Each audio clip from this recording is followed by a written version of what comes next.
When Trump was elected the first time, multiple news organizations reported that he was considering Pam Bondi for a job in his new administration. Maybe he was considering her for a big job. But she never got a job in the first Trump term. She never got any job. Why is that? Some reporting has suggested that it was because, quote, Trump staffers were concerned that questions about the donation would make confirmation hearings for Bondi difficult and damaging. When Pam Bondi was serving as Attorney General in Florida, the Orlando Sentinel reported that her office was looking into Floridians' complaints about something called Trump University. Pam Bondi, the next former Florida State Attorney General, seems poised to become the next Attorney General of the United States. This is despite the fact that she has a record of corrupt dealings with Trump and other corporations. My name is Dina Saigdal with the Midas Touch Network. Let's break this down. Well, with a big thud falling out of Donald Trump's chaos cabinet, Matt Gaetz, the nomination of Pam Bondi at least falls into the category of, I would say, elections have consequences, Jay. No, I mean, he does have the right to appoint people, like I've been saying, who are qualified with a healthy Senate review for advice and consent. But Pam Bondi was the Attorney General of the state of Florida for 8 years, and so she does have the requisite experience, but she comes with the heaviness of having been a massive election denier. I mean, she even went so far as to suggest that there were fake ballots stuffed in Pennsylvania. She what was really serious problem was she actually looked the other way when Trump University clearly committed massive fraud, robbing students of millions of dollars. Evidently, in 2016, Pam Bondi was considered too controversial to get a job in the Trump administration. This is because of what she did with Trump University when she was the state attorney general. No longer the case in 2024. In fact, in comparison to Kash Patel and Pete Hegseth, she's considered so normal that she seemed to glide through the confirmation process. But the fact is, her corrupt dealings while she was the top lawyer in Florida is serious. And during her confirmation hearings, she was not able to answer very basic questions like, did President Biden win the 2020 election? And she said that she did not know if she ever heard the infamous call between Trump and Governor Kemp regarding finding those 10,000 votes. As a lawyer, basic professional ethics means you're not supposed to lie. And those two statements that she made, not knowing who won 2020, not knowing if she'd heard that call, certainly seems like a lie. If you're going to be a good attorney general, to be able to tell hard truths to the president. So my questions now are, can you tell hard truths to the president?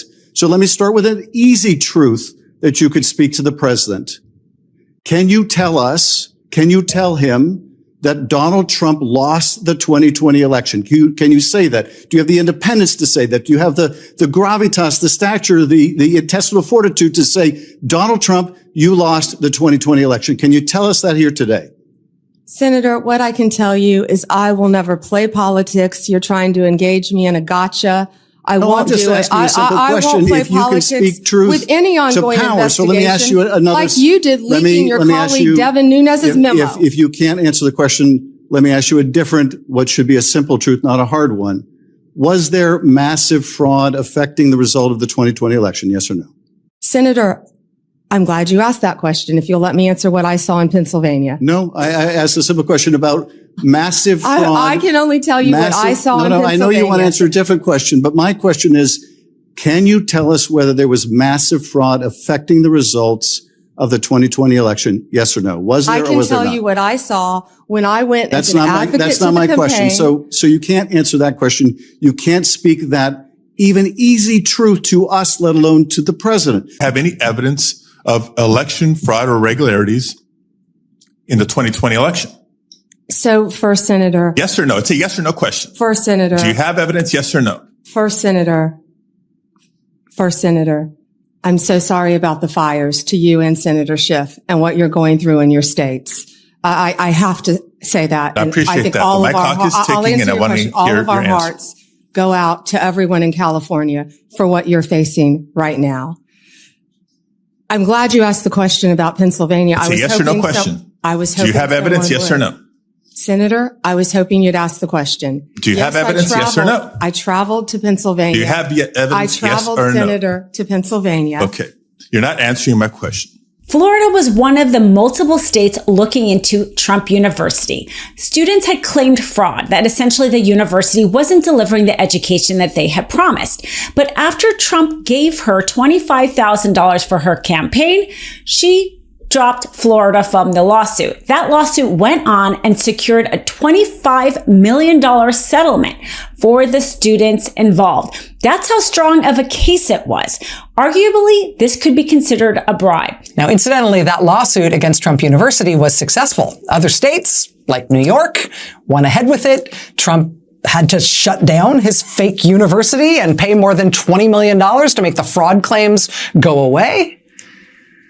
Incidentally, he also had to pay a fine to the IRS because the check he sent to Pam Bondi while she was mulling whether or not to join the case, that turned out to have been an illegal contribution from his fake charity. His fake charity, which was also soon shut down as a scam. Law and order. I love these guys. Law and order. And it wasn't just that one payment to her campaign for $25,000, as it turns out. Ivanka Trump also gave money to Bondi. She gave a small amount to her actual campaign and $25,000 to the Florida Republican Party in 2014. That was the only time, according to the Florida campaign finance records, that she donated to any candidate, and notably, she did not. So clear conflicts of interest for Bondi to take money from people that are the subject of your litigation, of your investigation. Something no lawyer or judge should ever do, but certainly not somebody who's going to be the top lawyer of our country. Bondi's corruption wasn't limited to Trump. The government watchdog group Accountable US released an analysis of her actions when she was the Florida State Attorney General and the money she received, as well as the Republican Attorneys General Association received from these companies that were subject to investigation by the lawyers in Florida. So here are a few examples from them. So she fired 2 attorneys and dropped the housing foreclosure fraud lawsuits that they were leading against predatory banks after one defendant, Lender Processing Services, contributed $31,972 to the Republican Attorneys General Association. She also filed an amicus brief in Shoe versus Mello, a lawsuit seeking to overturn a Connecticut semi-automatic weapon ban, and the NRA versus Bureau of Alcohol, Tobacco, Firearms, and Explosives in 2014. And then it was an attempt to lower the federal age of eligibility to purchase handguns from 21 to 18. So she was trying to help lower the age to purchase handguns after the Republicans Attorney General Association had taken in $133,853 in contributions from the NRA.